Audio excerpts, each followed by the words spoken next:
Good morning বন্ধুরা, start for cooking. আজকে গরম আছে 39 ডিগ্রি মনে হয় তাপমাত্রায় শোনেন, রান্না করতে এখন আর বেশি জাল দিতে হয় না, অর্ধেকটা জাল দিয়ে রেখে দিলে বাকি অর্ধেকটা হয়ে যাচ্ছে। আর বিশ্বাস করবেন না, এই দেখেন হাতে কড়াইতে একটু ছোঁয়া লাগছিল, এই যে মাংস সহ উঠে চলে গেছে খানিকটা, সেটা আপনাদের না দেখাই পারলাম না। তো আমি দেখেন কয়টা পটল ভাজা করছি, একটা তুললাম, একটা তুললাম, আর 3 আর 3 6 7টা আছে। আর আমি এই কয়টা বেগুন ভাজা করব। আর এই যে আমার টুনি প্রেসার কুকার দেখতে পাচ্ছেন, এটা ডাল 1 সিটি দিয়ে রাখছি। 1 সিটি ডাল রান্না করতে আমার মাত্র টাইম লাগে 15 মিনিট, 10 থেকে 15 মিনিট। এই যে আমার ফুটানো জল, এই জল কড়াইয়ের মধ্যে দেবো, যেই না জাল উঠে যাবে ওটার সাথে আমি ফুটানো ডালটা ঢেলে দিব, সাথে একটু আম দিয়ে দেবো, দিয়ে হলুদ লবণ দিয়ে 2 মিনিট জাল করে সোমবারা দিয়ে দেবো। আমার রান্না কমপ্লিট। তো দেখতে থাকেন, আমার সাথে থাকেন, আমার পেজের সাথে থাকেন। আমি এবার পটল ভাজাটা তুলে নেই, তারপর আমি কিভাবে রান্না করি আপনাদের দেখাচ্ছি। আর আজকে আমি কি কি রান্না করি, আর আমি তো আপনাদের সাথে রান্না করি আর গল্প করি, এটা তো জানেন ভালো। বেগুন ভাজা কমপ্লিট।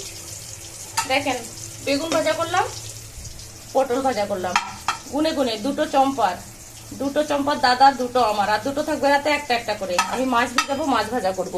আর বেগুন ভাজা, টক ডাল, শাক, কুমড়ো শাক রান্না। বেগুন ভাজাটা ঠিক আছে কিনা দেখেন আপনারা। আজকে জানেন না, হাজবেন্ডকে বলছি আমার না ফেস ওয়াশ ফুরিয়ে গেছে, আমাকে একটা ফেস ওয়াশ কিনে দিবা। বলে শোনো, এসব আমি পারি না। আমার কি কেন পারো না, এসব কোনোদিন তো জীবনে দিলে না। আজকে একটা নাম লিখে দিয়ে দাও, বলছে না নাম টাম লিখে দিতে হবে না, সেটা তুমি বলবা ঠিক হয় নাই। আমি তো আসলে সাবান দিয়ে মুখ ধুই, আর ওই যে মাটি টাটি দিয়ে মুখ ধরি। আমি গ্রামের মেয়ে। তারপরে দ্বিতীয় কথা, অনেক বছর শহরে আসার পরে আমি শহরের ধাঁচে নিজেকে আনি নাই। আমি এখনো গ্রামের সেই মাঠ ঘাট চষে বেড়ানো মানুষ যেমন না, ওরকম আমার জীবনের বিহেভিয়ার। আমি যদিও খুব সুন্দরভাবে নিজেকে গুছায় রাখি, আমাকে অনেক দামি লোক মনে করে, কিন্তু আমি দামি না, আমি নিজে অনেক নর্মাল জীবনযাপন করি। তো আপনারা দেখতে থাকেন। বেগুন ভাজা হয়ে গেছে, বেগুন ভাজা তুলবো। এখন আমি শাক দিব, এখানে কি কি দিয়ে দেবো সেটা দেখাবো। অনলি কালো জিরে ফোড়ন দিতে হবে। আর এই যে কয়টা পেঁয়াজ, অল্প একটু, একটা পেঁয়াজ আর কয়টা কাঁচা লঙ্কা। আমার শর্টকাট রান্নার ভিডিও, সহজ, একদম সহজ রান্নার ভিডিও। কালো জিরে ফোড়ন আর একটু পেঁয়াজ। এখানে রসুনের ব্যবহার করলাম না। আমি তো সবসময় পেঁয়াজ ছাড়া রান্না করি, কিন্তু আজকে আমি পেঁয়াজ দিয়ে রান্না করবো শাক। পেঁয়াজটা যখন লাল লাল হয়ে আসবে, আমি তো শাক সিদ্ধ করে রাখছি, এই যে শাক সিদ্ধ করে রাখছি। আর পেঁয়াজ যখন একটু লালচে হয়ে আসবে তখন শাক দেবো। শাক যেহেতু লবণ দিয়ে সিদ্ধ করে রাখছি, এখানে আমার লবণ দেওয়ার কোনো প্রয়োজন হবে না। আমি একটু সিদ্ধ শাক গালে দিয়ে দেখছিলাম, মুখের মধ্যে চাবাই দেখছি নুন হয়ে গেছে, লবণ হয়ে গেছে ভালো। আর শাকে একটু কম লবণ দিতে হয়, শাকে যদি বেশি নুন পোড়া হয়ে যায় তাহলে ভালো লাগে না। নুন পোড়া হলে শাক খেতে একদম ভালো লাগে না। যদি কারো লাগে একটু নুন ভাতের মধ্যে নিয়ে নেবে। আর আমি এইটা রান্নার শাকটা হয়ে গেলে আমি ডাল দেখাবো। আমি অনেকবার টক ডাল দেখাইছি, আজকে আরেকবার দেখাই, আমি ছেড়ে দেবো। টক ডাল আর এই সিজনে দেখাবো না, অন্য মাছ মাংস রান্না দেখাবো, ভর্তা রান্না দেখাবো, কচুরলতি দেখাবো, সামনে অন্য রান্না দেখাবো। আমার শাক রান্না কমপ্লিট। দেখেন শাক রান্না হয়ে গেছে। আর এই যে ডাটাগুলো আছে না, ডাটাগুলো চাবাই চাবাই খাইলে অনেক উপকার আছে।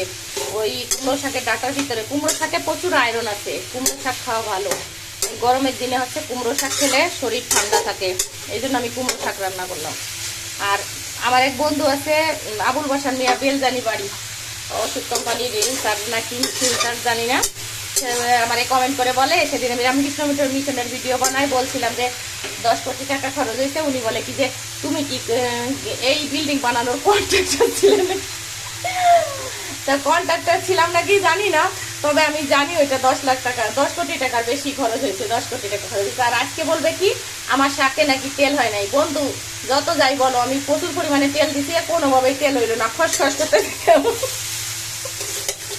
নিজেরই ভালো লাগতেছে না দেখে, তবে খেতে ভালো হয়েছে। আমি যতই হাসি আর ফাজলামি করি, আমার রান্না খেতে ভালো হয়েছে, এটা হলো 100% সত্যি কথা। তো আমার শাক রান্না হয়ে গেছে। আপনারা ভালো থাকেন, সুস্থ থাকেন। গরমে আসলে কি হাসবো আর কি করবো বুঝি না কিছু। এবার ডাল রান্না দেখাবো আমি।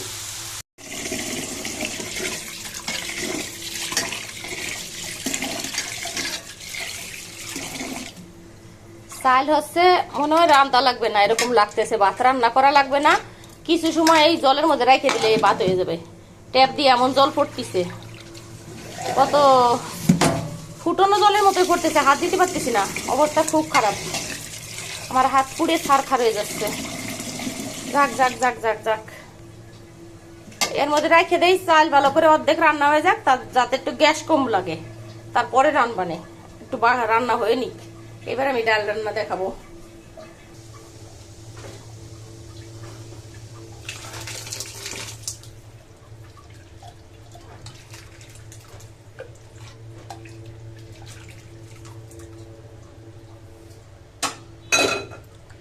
আমার ডাল দেখেন কমপ্লিট, আপনাদের দেখাই। এ দেখেন ডাল আস্ত আছে সব, একটা ডালও ভাঙে চুরে যায় নাই।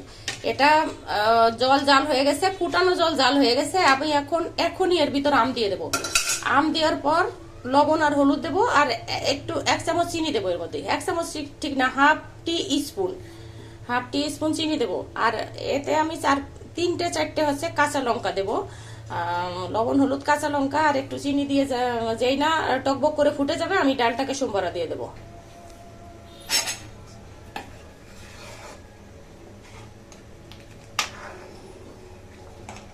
দেখেন তো ডালের কালারটা কেমন আসছে। এই দেখেন কাঁচা লঙ্কা দিয়ে দিছি 4টা, আম দিয়ে দিছি, লবণ হলুদ চিনি সব দেওয়া হয়ে গেছে। এখন এটার মধ্যে ঢালবো ডালকে, ঢেলে আমি সোমবারে দেবো। এই দেখেন 6 থেকে 7টা শুকনো লঙ্কা, আর টক ডালে সরিষা ফোড়ন, অন্য কোনো ফোড়ন দেওয়া যাবে না, জাস্ট সরিষা, কালো জিরে 5 ফোড়ন, কিছু না, সরিষা ফোড়ন দিতে হবে। কেমন করে ফোড়ন দিতে হবে সেটা দেখাচ্ছি। ফুল স্পিডে জাল দিতে হবে, দিয়ে আগে মরিচটা ঢেলে দিয়ে সরিষা দিতে হবে একটু পরে, যাতে সরিষা পটপট করে ফুটে ওঠে। তারপরে ডালটা ঢেলে দেন, তাহলে আপনার ডালের মানে টেস্ট ভালো আসবে। আর সোমবারা ভালো না হলে, আপনার সরিষা যদি ডুবে যায় তাহলে ডাল ভালো হবে না। গরমের ভিতর যেহেতু বেশি রান্না করলাম না, এই দেখেন ডাল ঢেলে ফেলাইছি। এই যে আজকের ডাল আগের দিন থেকে ভালো হবে। গরমে যেহেতু রান্না বেশি করতে পারলাম না, এই জায়গায় 17-18 পিস মাছ আছে, এই যে টাটকানি মাছ। এই মাছ একটুও কাটা নাই, মাছ ভাজা করব। বেগুন ভাজা করছি, পটল ভাজা, ডাল, শাক আর মাছ ভাজা করব।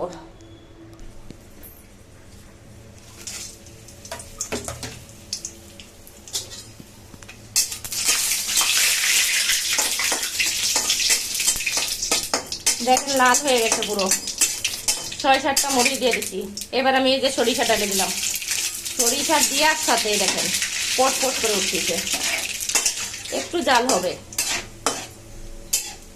একটু পোড়া হবে। এই দেখেন আমি ডাল তুলে রাখছি, কেন তুলে রাখছি, এখন তো গরম অত্যন্ত, মানে সোমবারা দেওয়া যায়। এই দেখেন কি কষ্ট, দেখছেন অবস্থা থাকি। দেখেন এরকম তুলে রাখবেন, ডালটা একটু ঠান্ডা হয়ে গেলে আপনি যদি খালেন তাহলে আপনার হাতে পোড়া লাগবে না।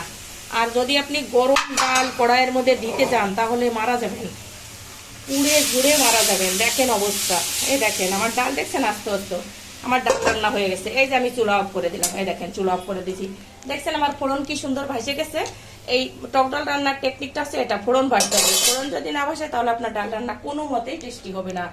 আমার মতো করে রান্না করবেন। আর সবাইকে বলবো যারা আমার ভিডিও দেখেন, প্রত্যেকে গ্যাসের চুলা অফ করবেন, আগুনের কাছে সাবধানে থাকবেন। এখন কিন্তু আগুন ধরে গেলে একদম বিপদের কোনো শেষও নাই।